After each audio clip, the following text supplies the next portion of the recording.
यह कहानी एक ऐसी माँ की है जिसका बेटा माँ को भूख प्यास से तड़पते हुए एयरपोर्ट पे छोड़ के चला गया।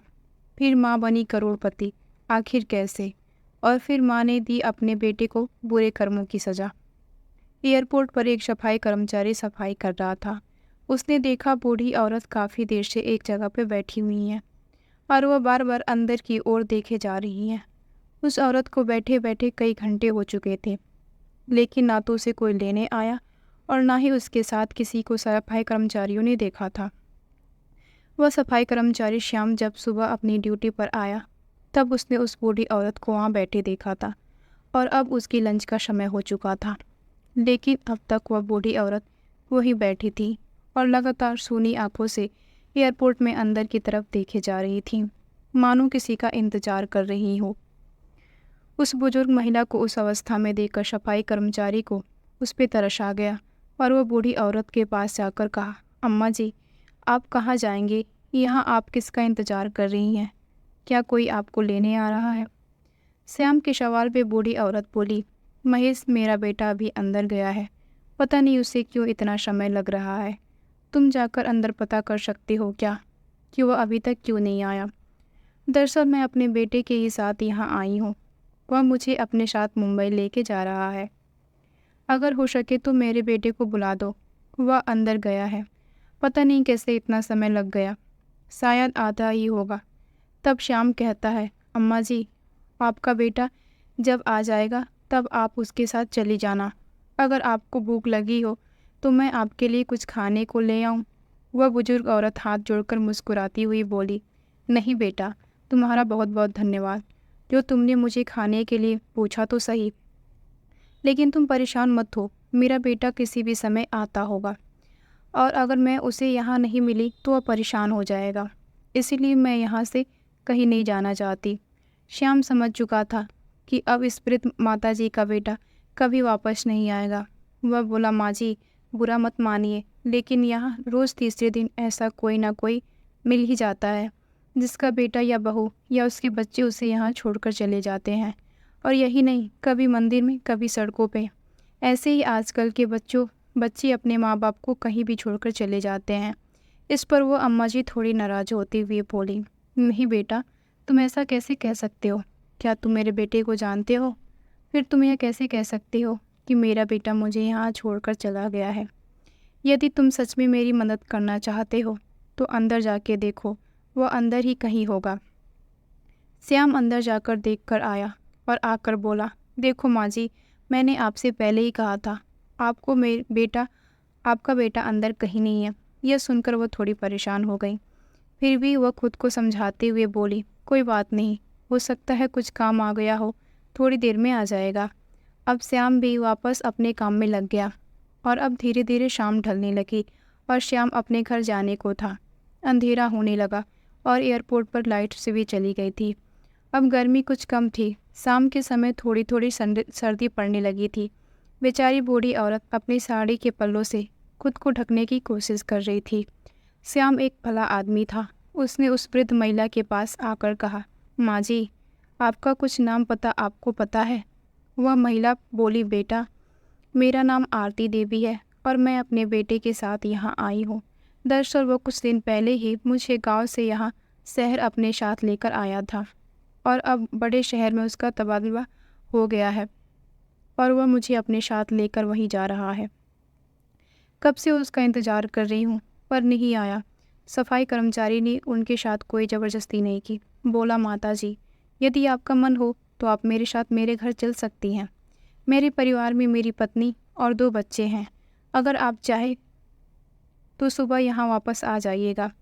इस पर आरती जी बोली, नहीं बेटा, अगर मैं यहाँ से चली गई और मेरा बेटा महेश यहाँ आया तो मुझे ढूंढेगा और मैं नहीं मिली तो वह कितना परेशान हो जाएगा। तुम जाओ बेटा, मैं ठीक हूँ। श्याम आरती जी को शॉल उड़ाते हुए बोला, अब आप मुझे बेटा कह ही रही हो तो आप यहाँ आराम से बैठिए, मैं अपने साथी को कह के जाता हूँ। अगर आपको किसी चीज़ की ज़रूरत पड़ेगी तो बता दीजिएगा। और हाँ, आप यह शॉल ओढ़ लीजिए क्योंकि रात के समय सर्दी पड़ने लगी है, खामखा आप बीमार हो जाएंगी। तब आरती जी ने शॉल ली और उसे ओढ़कर बैठ गई। वह श्याम को लाखों दुआएं देने लगी। अब श्याम को भी काफ़ी समय हो गया। वह अपने घर के लिए निकल गया और अपने घर जाकर उसने अपनी पत्नी को आज की घटना के बारे में बताया। उधर आरती देवी भूखी प्यासी बैठी थी और अपने बेटे का इंतजार कर रही। ठंड से सिकुड़ते हुए उन्होंने ऐसे ही पूरी रात बिता दी। अब वह बहुत चिंतित थी, क्योंकि वह वहाँ अपने बेटे के अलावा किसी और को जानती भी तो नहीं थी।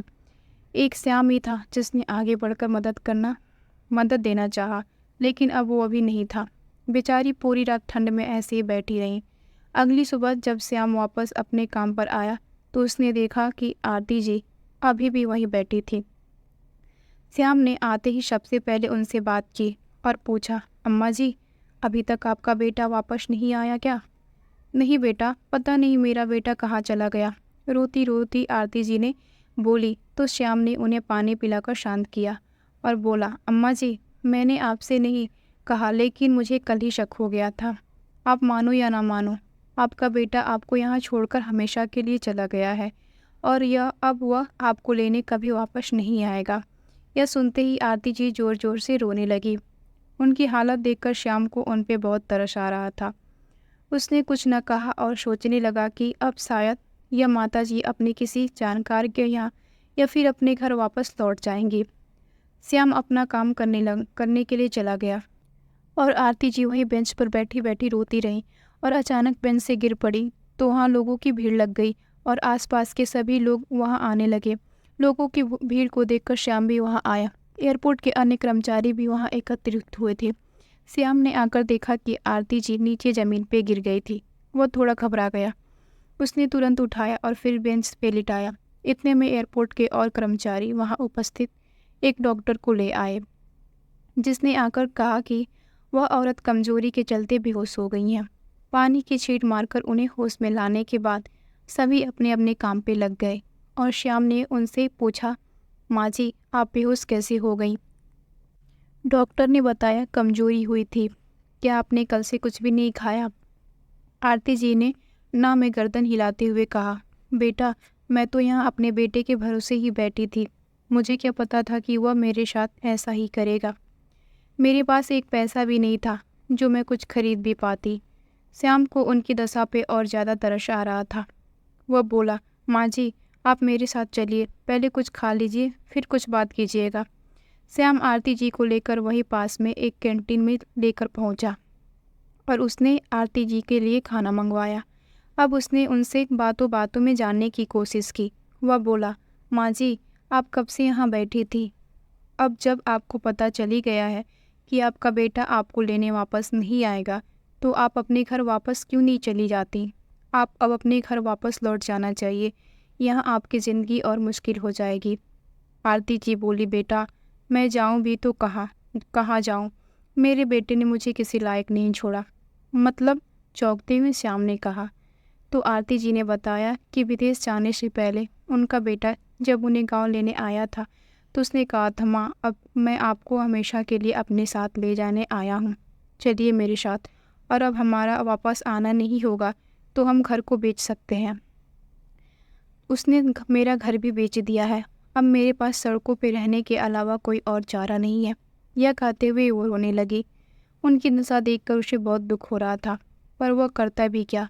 बेचारा वह खुद एक छोटी सी नौकरी करके अपने परिवार का पालन पोषण कर रहा था, इसलिए वो कुछ ना कह सका। उसने उन्हें शांत कराया और खाने का बिल देकर वहाँ से चला गया। शाम को जब वो अपने काम से घर वापस लौटने लगा तो देखा कि एयरपोर्ट के बाहर फुटपाथ वाली जगह पर एक बूढ़ी औरत बैठी थी और उसके पास कुत्ते भौंक रहे थे। वह बूढ़ी औरत कुत्तों से बचने के लिए वहीं पड़ा पत्थर उठाकर उन्हें डराने की कोशिश कर रही थी और इसी कारण वह कुत्ते ज़्यादा भौंक रहे थे, जिनकी आवाज़ से आसपास के कुत्ते भी दौड़ आ रहे थे और वह बूढ़ी औरत बेचारी डरते डरते उन्हें भगाने की कोशिश कर रही थी और धीरे कदमों से पीछे हट रही थी। वहीं पर एक स्ट्रीट लाइन की रोशनी में उसने देखा तो पता चला यह बूढ़ी औरत कोई और नहीं बल्कि आरती जी ही है। और यह सब देखकर श्याम को रुका ना गया। वह वहां गया और एक डंडे से कुत्ते को भगाकर आरती जी को एक तरफ बिठाया। वह थोड़ा साइड में जाकर अपनी पत्नी को फ़ोन मिलाता है और अपनी पत्नी को सारा वाक्य बताते हुए कहता है, रीना, मैं अपनी माँ को तो पैसों की कमी के कारण बचा नहीं पाया, लेकिन अगर कभी मैंने आते जाते देखा कि इन अम्मा जी को मेरे साथ कुछ बुरा हो गया तो मैं शायद खुद को कभी माफ़ नहीं कर पाऊँगा। और फिर अब कुछ हो या ना हो, कम से कम 2 वक्त की रोटी तो हम इन्हें दे ही सकते हैं। और बूढ़े आदमी को क्या चाहिए? अगर तुम कहो तो मैं इन्हें अपने साथ घर ले आऊँ। रीना काफ़ी समझदार थी। वह बोली, कोई बात नहीं, अगर तुम्हें सही लगता है तो ले आओ। हमसे जैसा बन पड़ेगा वैसे उनकी मदद करेंगे, और फिर जैसे हम सब खा पी रहे हैं सोच लेंगे घर में एक और सदस्य बढ़ गया है। यह सुनकर श्याम बहुत खुश हुआ और आरती जी को लेकर अपने घर पहुंचा। उसका घर बहुत छोटा था, जहां वो अपनी पत्नी और बच्चों के साथ रहता था। आरती जी ने जब यह देखा तो उन्होंने कहा, बेटा तुम मेरे कारण परेशान हो जाओगे। कोई बात नहीं, ईश्वर ने मेरे नसीब में जो लिखा है वही होगा, इसलिए परेशान मत हो, मैं कहीं और रह लूँगी। श्याम कहता है, नहीं माँ जी, हमें आपके आने से कोई परेशानी नहीं होगी, उल्टा खुशी होगी, है ना रीना? रीना ने भी खुश होते हुए कहा, हाँ माँ जी, यह बिल्कुल सही कह रहे हैं, हमें आपके आने से कोई परेशानी नहीं है। और फिर अभी आप ही ने कहा, जो नसीब में है वही होगा, तो बस आप मान लीजिए कि अब से आपके नसीब में इस घर में रहना लिखा है। अंदर आइए माँ जी, और इसे अपना ही घर समझिए। रीना आरती जी का हाथ पकड़ के उन्हें अंदर ले आई, उन्हें बैठने के लिए आसन दिया और पानी लाकर दिया। फिर परिवार के सभी लोग एक साथ खाना खाने बैठे। आरती जी अभी तक थोड़ी सी असहज महसूस कर रही थी। वे भी सबके साथ खाना खाने लगी। रीना ने कहा, माँ जी, हमारे घर में थोड़ी कम जगह है, लेकिन हमारे दिल में आपके लिए बहुत जगह है। आप बिल्कुल निश्चिंत रहें और हमें अपने बच्चों की तरह समझें। जैसे घर के बाकी सदस्य रहते हैं, वैसे ही आज से आप भी इस घर के सदस्य हैं, तो आप बिल्कुल निश्चिंत रहें। अगर आपको कोई भी परेशानी होती है तो आप मुझे बताइए। आरती जी रीना की बात सुनकर आंखों में आंसू भरकर उसके सर पे हाथ रखते हुए बोली, सदा खुश रहो बेटी। उम्र के जिस पड़ाव में मुझे मेरे बेटे ने ठुकरा दिया, वहाँ तुम दोनों ने मेरा इस मुश्किल घड़ी में साथ दिया है। आज के बाद तुम ही मेरे बेटा और बहू हो। उनके आंसू पोंछते हुए रीना बोली, बस अब खाना खा लीजिए। माँ जी, सब लोगों ने खाना खाया और सब सो गए। अगली सुबह श्याम नहा धोकर अपने काम पर चला गया और बच्चे स्कूल चले गए। घर पे केवल आरती जी और रीना बची थी। वे दोनों पूरा दिन घर में बातें करती रहीं। रीना ने अपने परिवार और परिस्थितियों के बारे में सब बताया, और वैसे ही आरती जी ने अपनी बहू और बेटे की करतूत रीना को बताई, जिन्हें सुनकर रीना अपने मुंह पर हाथ रखकर बैठ गई। माँ जी, आपके बेटा बहू कितना घटिया इंसान है। भला अपनी माँ के साथ ऐसा कौन करता है? वह दोनों अभी आपका दुख नहीं समझ पाएंगे। उन्हें यह सब तब पता चलेगा जब उनके साथ भी ऐसा ही होगा। आरती जी रीना से कहती है, बेटा, तुम्हारे घर में चाहे कितना भी कम जगह हो, पर तुम्हारा दिल और तुम्हारी नीयत बहुत साफ और नेक है। तुम परेशान मत हो, आज नहीं तो कल ईश्वर तुम्हें इसका फल जरूर देगा। और शाम को श्याम आया और सबने साथ बैठकर खाना खाया और खूब गप्पे मारी। धीरे धीरे आरती जी भी परिवार में घुल मिल गईं। दिन बीतते रहे और ऐसे ही सबका काम चल रहा था। आरती जी अब इस परिवार के सदस्य की तरह घर की हर क्रियाविधि में भाग लेती। रीना भी बहुत से कामों से निश्चिंत हो गई थी, जैसे बच्चों को देखना और बाजार से सब्जियां लाना। इसी तरह की अनेक छोटी छोटी जिम्मेदारियों से वह मुक्त हो गई थी, और वह इस बात से बहुत खुश थी। वह हमेशा ही कहती थी, हमारे घर में किसी बुजुर्ग की कमी बहुत खलती है, जो कि अब आरती जी के आने से पूरा हो गई थी। जिस तरह किसी पेड़ की जड़ से उस पेड़ का वजूद होता है, इस तरह घर का बड़ा बुजुर्ग भी परिवार के लिए उस जड़ के समान ही होता है। और श्याम के परिवार रूपी पेड़ को आरती जी के आने से एक मजबूत जड़ मिल गई थी। श्याम खुशी खुशी रह रहा था। आरती जी ने एक बार श्याम से कुछ काम करने के लिए कहा, लेकिन श्याम ने साफ मना कर दिया। वह बोला, माँ, अगर मेरी जगह आपका बेटा होता, क्या तब भी आप उससे यही कहती, मुझे आपसे काम कराना पड़े? अभी इतने बुरे दिन भी नहीं आए हैं माँ, और अगर ज़रूरत होगी तो मैं और रीना है ना, आप घर पर आराम से रहिए, अपना और बच्चों का ध्यान रखिए। अगर मुझे ज़रूरत लगेगी तो मैं आपको बता दूंगा। रीना भी कहीं काम देख लेगी, पर अभी सब ठीक चल रहा है, तो आप परेशान मत होइए। यह सुनकर आरती जी कुछ और ना कह पाई और चुपचाप गर्दन हिलाकर बैठ गई। यह सब देखकर रीना हंसने लगी और बोली, मैं तो आपसे पहले ही कहा था पर आप हैं, आप मेरी सुनती ही कहाँ है। अब ठीक है, अब तो आपको मानना ही पड़ेगा, आपके बेटे ने जो कहा है। यह कहकर रीना जोर से हंसने लगी और आरती जी के पास आकर उनके कंधों पे हाथ रख के बोली, माँ जी, आप खामोखा परेशान हो रही हैं, आप निश्चिंत रहें, सब हो जाएगा। यह कहकर रीना किचन में चली गई और सबके लिए स्वादिष्ट नाश्ता बनाकर लाई। नाश्ता करके श्याम और बच्चे स्कूल चले गए। रीना घर के कामों में लगी थी। तभी आरती जी ने कहा, बहू, मैं सब्जी ले आती हूँ, मुझे थैला दे दो। आरती देवी जी थैला लेकर सब्जियां खरीदने निकल गई। बाजार से सब्जियां खरीद कर लौट रही थी तो हाथ में छोटा सा माइक लेकर एक लड़का लॉटरी की टिकट बेच रहा था, जिसमें हर एक टिकट 100 रुपये थी और लॉटरी की रकम 10 करोड़ थी। न जाने आरती जी के मन में क्या आया कि उन्होंने वो टिकट खरीद ली और वह घर चली आई। घर जाकर उन्होंने सब्जियां रीना को दे दी। रीना जब घर के कामों से फ्री होकर बैठी तो आरती जी ने उसे वो टिकट दी और कहा, बेटा, इसे संभाल कर रख लेना, क्या पता हमारा नसीब भी खुल जाए। रीना बोली, माँ, यह आपके क्या लेके आई है, यह सब झूठी बातें होती हैं, मैंने आज तक किसी की लॉटरी लगती नहीं देखी। खैर कोई बात नहीं, आपका मन है तो मैं इसे रख लेती हूँ। यह कहकर रीना ने वो लॉटरी की टिकट अपने पर्स में डाल दी। आरती जी जब ये सब्जियां लेने जाती तभी एक टिकट ले आती और जब महीने के अंत में उन टिकटों के विजेता की घोषणा होने वाली थी तब उस लड़के ने टिकट देते समय बताया कि माँ जी, आप टीवी पर ये वाला चैनल लगाकर रखना, इस पर लॉटरी का विजेता घोषित किया जाएगा और अपनी टिकटों को भी संभाल कर रखना। टीवी पर जो पता बताया जाएगा, आपको टिकट लेकर वहाँ जाना होगा। अगर आपका नंबर आ जाता है तो मतलब अगर आपकी लॉटरी लग जाती है तो ठीक है। आरती जी ने सारी टिकट रीना को संभाल कर रखने के लिए दे दी थी और जाकर रीना से कहा, वह टिकट मांगने लगी।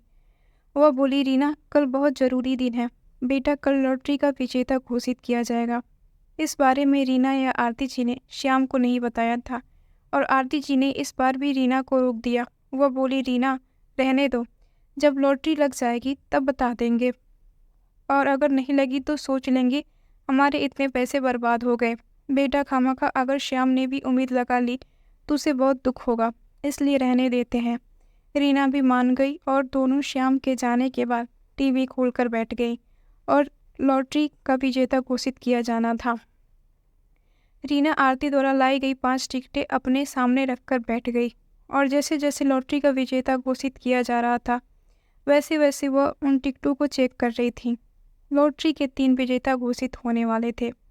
पहले विजेता को 10 करोड़ रुपए, दूसरे विजेता को 5 करोड़ रुपए और तीसरे विजेता को 50 लाख का इनाम था।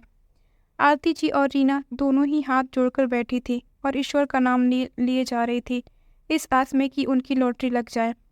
तीसरे विजेता से बताना आरंभ किया गया। सबसे पहले तीसरे विजेता का नंबर घोषित किया गया, उसके बाद दूसरे विजेता का, लेकिन आरती जी एक भी टिकट में उन दोनों में से एक भी नंबर नहीं आया। लेकिन अभी भी एक मौका बाकी था और वे दोनों टीवी पर नजरें गड़ाए बैठी थी। जैसे ही तीसरा विजेता घोषित किया गया तो वे दोनों अपने सर पे हाथ रखकर बैठ गई, क्योंकि तीसरे टिकट यानी जो पहला विजेता था जिसे 10 करोड़ का इनाम मिलना था, वह विजेता भी कोई और निकला। टिकट का नंबर कुछ और था। आरती जी के पास स्थित टिकट में से एक भी नंबर उससे मेल नहीं खा रहा था। गुस्से में आकर रीना उन टिकटों को फेंकने लगी। तभी टीवी पर घोषणा करने वाला एंकर ने कहा, माफ़ी चाहेंगे दर्शकों, किंतु यहाँ एक छोटी सी गलती हुई है। यह जो पहला विजेता है उसकी लॉटरी टिकट की संख्या कुछ और है, गलती पढ़ने वालों से हुई है। अब उस एंकर ने प्रथम विजेता की लॉटरी का टिकट का नंबर घोषित किया और जैसे ही रीना और आरती ने देखा तो उनकी आंखें खुली की खुली रह गई, क्योंकि आरती जी कल जो टिकट लेके आई थी वही प्रथम विजेता थी। यह देखकर दोनों फूले न समाई और खुशी से नाचने लगी। दोनों बहुत ज़्यादा खुश थीं। रीना और आरती दोनों बहुत खुश थी और खुशी के मारे वे उछल रही थी कि तभी श्याम घर आ गया। दरअसल वह अपने कुछ ज़रूरी कागजात घर भूल गया था, जो कि कई दिनों से एयरपोर्ट वाले उससे मांग रहे थे और वह भूल जाता था, और आज वह उन्हीं कागजातों को लेने के लिए वापस आया था। उसने अपनी माँ और पत्नी को इतना खुश देखा तो वह हंसते हुए बोला, अरे वाह, क्या बात है, आज तो तुम दोनों बहुत खुश हो। क्या मिल गया आप दोनों को? बैग रखते हुए श्याम बोला। तभी खुशी के मारे रीना उसे गले लगते हुए बोली, अब तुम्हें छोटी सी नौकरी करने की ज़रूरत नहीं है, अब सब अच्छा होगा। तब श्याम उसे खुद से दूर करता हुआ बोला, क्या कर रही हो रीना, हद कर रही हो। आरती जी मुस्कुराते हुए बोली, अरे बेटा, अगर तू सुनेगा तो तू भी खुशी से फूले ना समाएगा। अब श्याम ने पूछा, आखिर ऐसा हुआ क्या है, अब बता भी दो। तब आरती ने उसे लॉटरी की टिकट दिखाई और टीवी पर जो नंबर दिखाया जा रहा था उसे देखकर राम को भी खुद पे विश्वास नहीं हुआ। वह बोला, क्या सच में हमारी लॉटरी लग गई है माँ? आरती जी खुश होते हुए बोली, हाँ बेटा, अब हमारे बुरे दिन चले गए, अब तो बस खुशियाँ ही खुशियाँ होंगी। अब तू आज अपने काम से छुट्टी ले ले, हमें इस पते पे जाना है, यहाँ इनाम की राशि दी जाएगी। श्याम ने फ़ोन किया और आज की छुट्टी लेकर वो आरती जी को लेकर उस पते पर पहुंचा जहां इनाम की राशियां दी जानी थी। और क्योंकि रकम बहुत बड़ी थी इसलिए न्यूज़ पे दिखाया जा रहा था। प्रथम, द्वितीय और तृतीय दोनों तीनों विजेता वहां पे उपस्थित थे, जिन्हें बारी बारी से इनाम की राशि दी जा रही थी। आरती जी का बेटा मुंबई में रहता था और वह अपने शहर का हालचाल जानने के लिए ऑनलाइन कुछ खबरें देख लिया करता था, कुछ न्यूज़ चैनल जिन्हें वह डेली देखता था। जैसे उसने न्यूज़ खोली तो उस पर अपनी माँ को देखकर वह चौंक गया, और जब उसे पता चला कि उसकी माँ 10 करोड़ रुपए की मालकिन बन गई है तो वह फूले न समाया और अपनी माँ को लूटने के इरादे से वह अपने शहर के लिए निकल पड़ा। पर वह जाता कहाँ, उसे तो एड्रेस ही नहीं पता था। उसने एयरपोर्ट पे कर्मचारियों से पूछा तो उसे श्याम के घर के बारे में पता चला। वह श्याम के घर जा पहुंचा, किंतु श्याम और उसका परिवार वहां से कहीं और शिफ्ट हो चुके थे, और होते भी क्यों ना, भला कभी किसी करोड़पति को एक छोटे से घर में रहते हुए देखा है? वह तो उनकी मजबूरी थी जिस कारण वे वहां रह रहे थे, और ईश्वर ने आज उन्हें इस लायक कर दिया तो वे अपने नए घर में चले गए। जब आरती जी का बेटा वहां पहुंचा तो उसने देखा कि वहां तो ताला लगा है। पड़ोसियों से पूछने पर पता चला कि श्याम और उसका परिवार एक हाई फाई सोसाइटी में रहता है, जहाँ उन्होंने अपना मकान लिया है। पड़ोसियों से पता पूछकर आरती जी का बेटा भी उस पते पर चला गया। उसने जाकर देखा कि दरवाजे पर एक चौकीदार बैठा हुआ है, और अब वह चौकीदार से कहता है, सुनिए भाई साहब, यहाँ इस घर में एक आरती देवी नाम की औरत रहती है, वह मेरी माँ है। आप जाकर उनसे कहिए कि आपका बेटा महेश उनसे मिलने आया है, या फिर आप मुझे अंदर जाने दीजिए। गार्ड ने उसे वहीं रोक लिया और बोला, मैं फ़ोन करके पता करता हूँ। उसने आरती जी को फ़ोन किया और पूछा, माँ जी, बाहर कोई लड़का आया है और वो कह रहा है कि वो आपका बेटा है, उसका नाम महेश है, वो आपसे मिलना चाहता है। आरती देवी जी ने गुस्से में कहा कि वह मेरा बेटा नहीं है, मेरा बेटा यहाँ मेरे साथ है, उससे कह दो कि चला जाए यहाँ से, मेरा उससे कोई वास्ता नहीं है।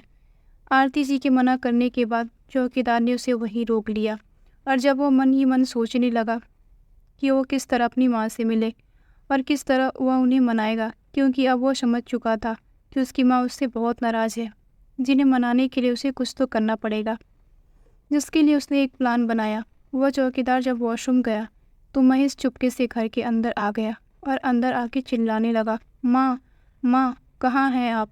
देखो, आपका बेटा आ गया आपसे मिलने के लिए। कितने दिन हुए थे आपसे मिले हुए, मैं तो कब से तरस रहा था आपसे मिलने के लिए। आरती जी को देखकर आगे बढ़ता हुआ महेश बोला।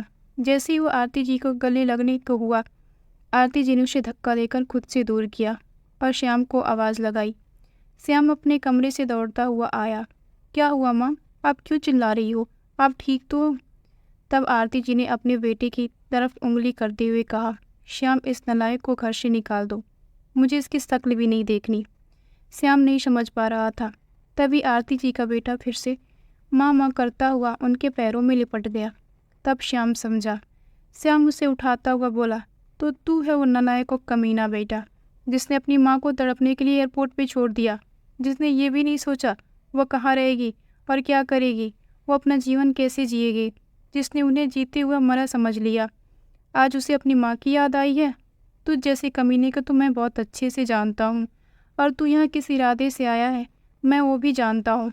निकल जा यहाँ से, वरना मैं तेरी जान ले लूँगा, श्याम ने धक्का देते हुए कहा। तब वो लड़का अपने हाथ की नस पर चाकू रखते हुए बोला, माँ, अगर आपने मुझे माफ़ नहीं किया तो मैं अपनी जान ले लूँगा।